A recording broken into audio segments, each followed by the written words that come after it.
Oftentimes when we think about history and historical events, we have a tendency to simplify things, to dull the edges, to flatten out the contours and the nuance in favor of making sweeping generalizations. And this phenomenon seems to become even more pronounced the further back in history we go. It's not really our fault. It seems to be human nature to do this, a method that we use to more easily understand what happened in the past.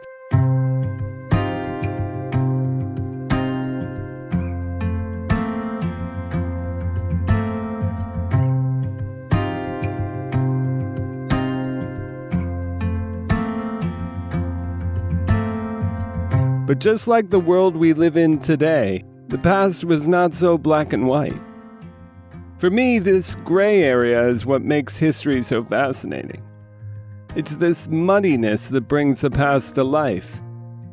I appreciate the challenge of having to sort through the nuance in order to gain a fuller understanding of history. That's when things get really interesting.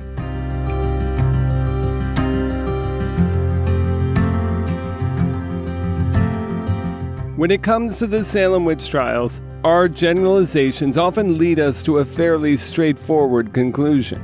The witch hysteria happened because a collection of overzealous Puritans made a series of dubious accusations against innocent people that raged out of control. On some level, of course, this is exactly what happened. But we also recognize that there is far more to the story than just that. There are countless contours and a variety of twists and turns that fill out this broad generalization and help us get closer to understanding the dynamic truth behind what actually happened. The story of Mary Warren is one example of this.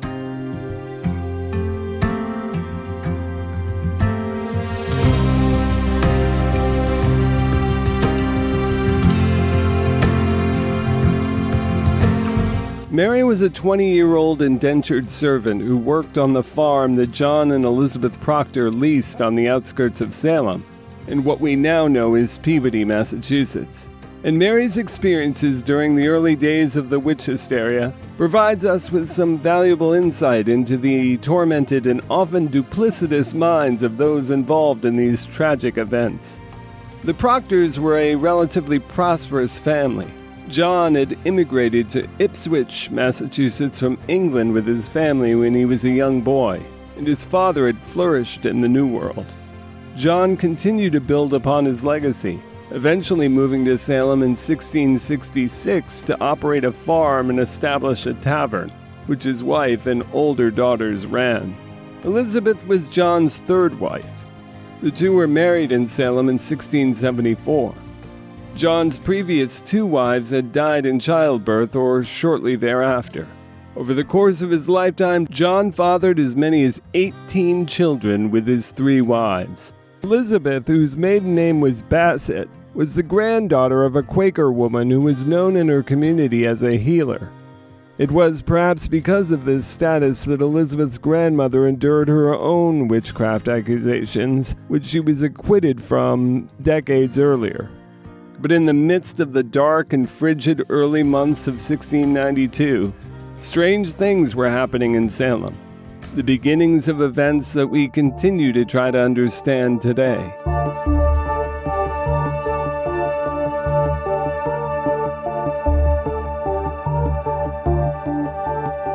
Sometime in March, shortly after Betty Paris, Abigail Williams, Elizabeth Hubbard, and Ann Putnam Jr. began experiencing strange fits and declared themselves to be afflicted by witches, Mary Warren joined in, claiming to be experiencing fits of her own and professing to see the specter of the Proctor's neighbor, Giles Corey. Upon hearing this news, however, John Proctor was having none of it. He was a skeptic of the witch hysteria from the start, and didn't think much of the so-called afflicted girls, openly declaring that they were faking their behavior. And once he learned that his servant Mary had fallen prey to these antics too, he did not take it well. It was said that he forced Mary to work at her spinning wheel, and that he might have even beaten her, or at the very least threatened to beat her as punishment for her claims of affliction.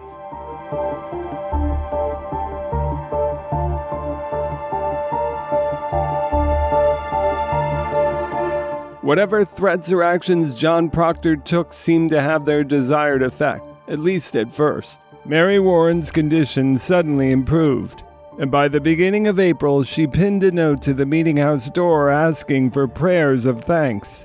In that note, which Reverend Samuel Parris read to his congregation, Mary wrote that, quote, "the afflicted persons did but dissemble," end quote.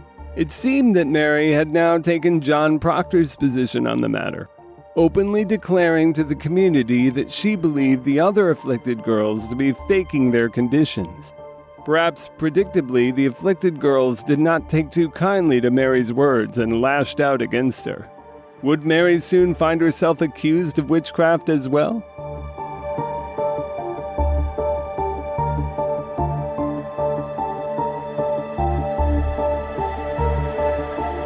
Soon, Mary began experiencing fits once more. Perhaps her condition was a consequence of her growing fear and anxiety.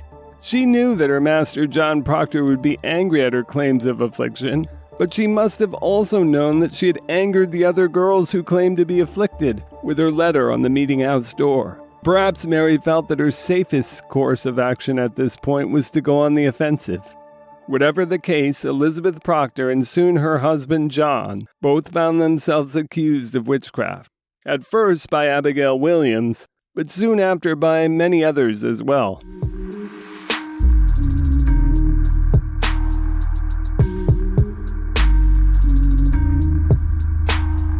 While Mary was not among these first accusers against the Proctors, she seemed to seize the opportunity that the accusations against them presented and quickly joined in. Mary claimed that she had been tricked by the Proctors into signing the Devil's Book, an action which essentially meant that she had been fooled into selling her soul. On April 11, a raucous examination took place before the magistrates, where many of those who claimed to be afflicted, including Abigail Williams, Ann Putnam Jr., Elizabeth Hubbard, Mercy Lewis, John Indian, and several others, displayed visible signs of distress in the presence of the Proctors. Many of those who claimed to be afflicted during the witch hysteria often engaged in similar displays, either because they were genuinely frightened or because they felt it might bolster their claims against the accused.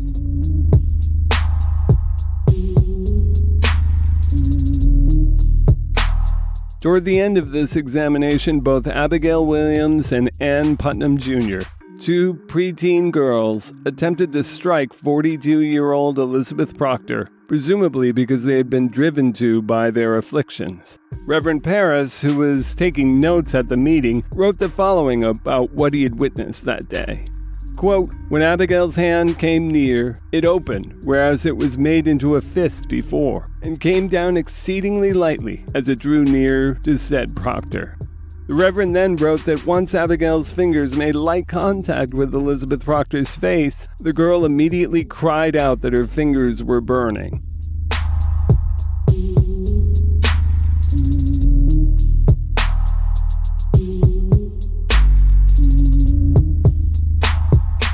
Both Proctors would eventually be arrested and indicted for wickedly and feloniously engaging in witchcraft against Mary Warren and the others. Despite pleading to the court as well as a petition from various members of the community attesting to the couple's innocence, John was convicted and executed later that summer. Elizabeth, who was pregnant at the time, received a stay of execution and was eventually released when the hysteria passed later that fall.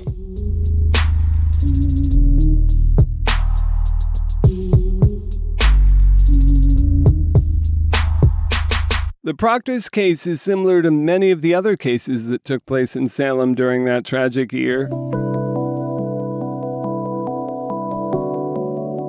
But taking a closer look at the role that Mary Warren played in their eventual conviction is instructive in helping us understand, at least in part, the nuanced circumstances of one of the so-called afflicted persons. In Arthur Miller's The Crucible, the fictionalized version of Mary Warren is characterized as weak and unstable. She finds herself unable to stand up against the other afflicted girls, despite knowing that they're lying, and is instead drawn into their web of deceit. Perhaps there is some truth to this representation of Mary. As a servant indentured to the Proctors, she essentially possessed no power at all, even when it came to how she lived her own life. It's certainly plausible to believe that Mary might have been drawn into this unusual situation and then found it impossible to extract herself from it. Moreover, evidence suggests that John Proctor physically abused Mary, or at the very least made abusive threats against her. Because of this, it's safe to say that Mary's existence in the Proctor household was fraught and distressing, to say the least.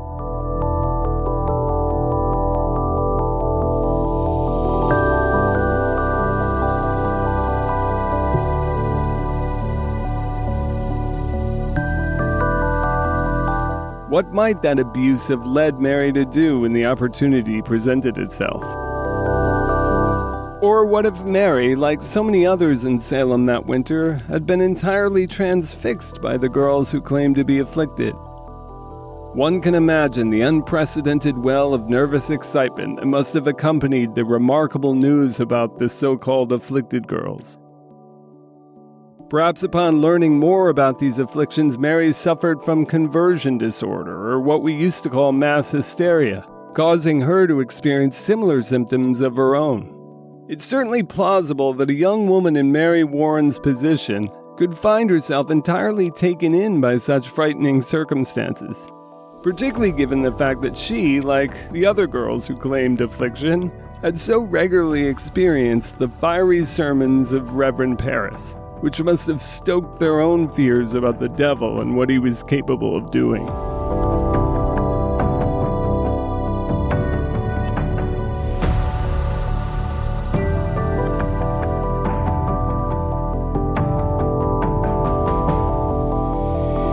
Or perhaps Mary Warren was envious of the attention that the afflicted girls had received over the last few weeks, and longed to capture some of that empathy for herself.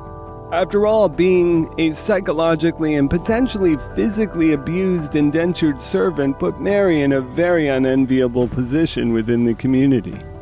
Maybe she wanted to seize upon this wholly unique moment to gain something of her own that she never thought possible.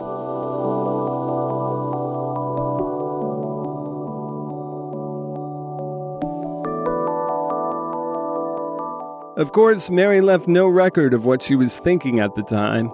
Today, we are left only to speculate about the reasons behind Mary Warren's twisting and evolving experiences during the early days of the witch hysteria in Salem. Still, her story provides us with some valuable insight about what exactly affliction meant for the so-called victims of witchcraft.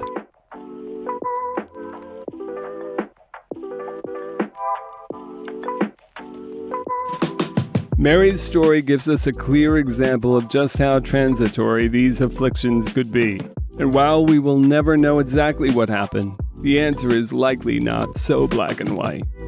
Did Mary Warren's experiences derive from trauma, fear, or conversion disorder? Or was it an attempt at self-preservation, a desperate plea for attention, or a desire to seek retribution against her oppressors? Perhaps it was some combination of these things, or maybe it was something else entirely. Whatever the case, the sad and tragic tale of Mary Warren gives us much to think about, as well as a clear example of just how fraught and gray this moment in history was.